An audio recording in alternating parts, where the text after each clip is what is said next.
नमस्कार यात्रियों, आज की पर्यटक स्थल है लखनऊ की प्रसिद्ध अंग्रेजों का रहने का स्थान ब्रिटिश रेसिडेंसी।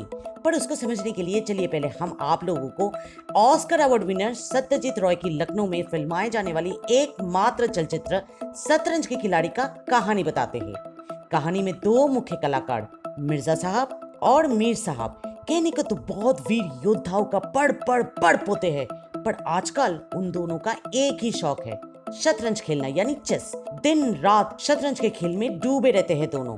न भूख का चिंता, न अवध की जनता का फिक्र, न ही अपने बेगमों का ख्याल। जिसमें तो मीर साहब का बेगम एक बार रंगे हाथों पकड़ी गई अपने ही शौहर के भतीजे के साथ एक्स्ट्रा मैरिटल अफेयर करते हुए। पर मीर साहब को है तो बस अपनी शतरंज की चालों का ही फिक्र। इतने मशरूफ है दोनों शतरंज के दांव पैच में कि लखनऊ के राजपाट में भी इन दोनों का कोई एक्टिव पार्टिसिपेशन भी नहीं है।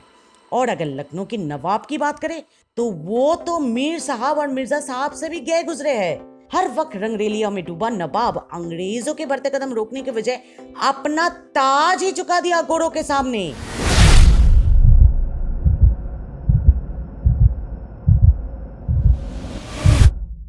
चलचित्र खत्म होती है अंग्रेजों की अवध पे कब्जा और हमारे खिलाड़ियों को अपने संगमरमर की हवेलियों को छोड़कर बाहर किसी गांव में आकर बुज़्दिलों की तरह छुपकर अपने खेल को बरकरार रखते हुए।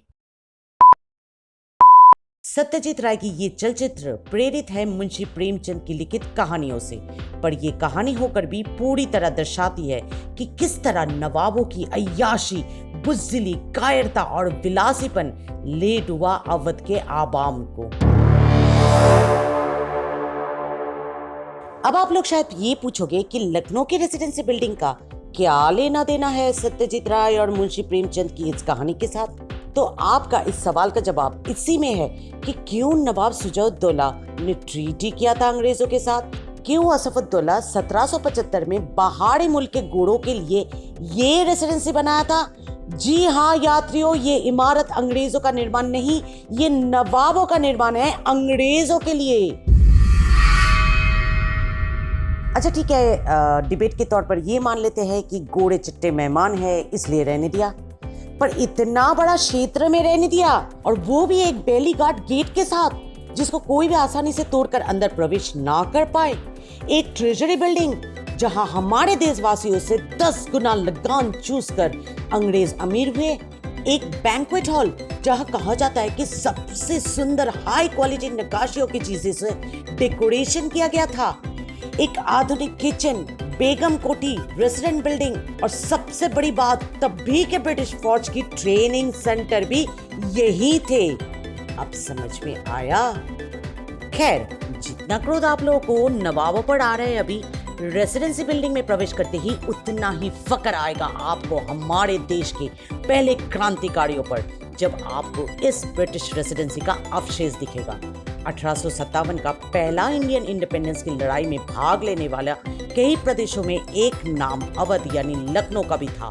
क्रांतिकारियों ने 1 जुलाई 1857 में धावा बोल दिया था इस रेसिडेंसी पर, जिसकी वजह से ये रेसिडेंसी काफी हद तक तबाह हो गई। आज भी बंदूकें और तोपों के निशान दिख जाएगा आपको इस रेसिडेंसी की कई इमारतों पर। कई दिनों का लगातार हमलों में कई फिरंगी सिपाही घायल हुए, तो कई अपाहिज हुए, तो कई तुरंत मारे गए, तो कोई तड़प तड़प के अपनी जान गंवाई।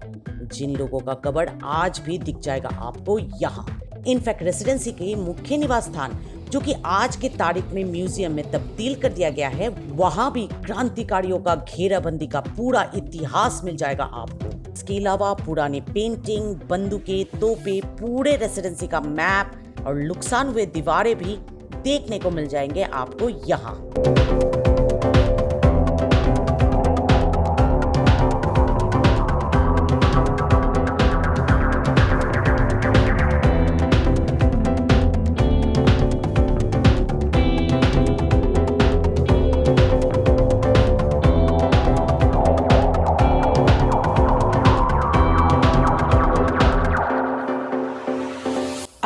क्योंकि हमारे चैनल का नाम टिप्स टू ट्रैवल है, तो जाते जाते आप लोगों को हम देना चाहेंगे 6 महत्वपूर्ण सलाह यानी टिप्स। पहला तो ये है कि रेसिडेंसी बिल्डिंग सुबह के 7 बजे से लेकर शाम के 6 बजे तक खुली रहती है। अंदर प्रवेश मूल्य सिर्फ 25 रुपए है भारतीयों के लिए, जबकि विदेशियों के लिए ये मूल्य हो जाता है 300 रुपए। हमने तो लूट लिया हमको लूटने वालों को। भीतर खाने पीने का कोई भी सामान ले जाना वर्जित है। म्यूजियम के बाहर एक लॉकर रूम है जहां आप अगर अपना कोई भी सामान रखते हो तो अधिकारी लॉकर बंद करके चाबी आपको सौंप देता है, यानी आपका सामान बिल्कुल सेफ एंड साउंड है। आप वापस अधिकारी को वो चाबी दोगे तो ही आपका ये लॉकर खुलेगा।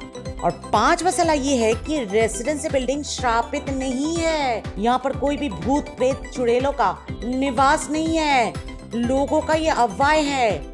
आप लोगों को यहाँ अंग्रेज जैसे दिखने में इंसान तो मिल जाएंगे, पर वो बिल्कुल फ्लैश एंड ब्लड ह्यूमन है, घोड़ों का भूत नहीं। और छठा सलाह नहीं, आग्रह है आप लोगों से कि लखनऊ घूमने आओ तो हमारे देश की क्रांतिकारियों के फतेह जरूर सराहने आइएगा। यहाँ ज्यादातर पर्यटक बड़ा इमामबाड़ा, छोटा इमामबाड़ा, रूमी दरवाजा, भूल भुलैया देखकर ही रुखसत हो लेते हैं लखनऊ से।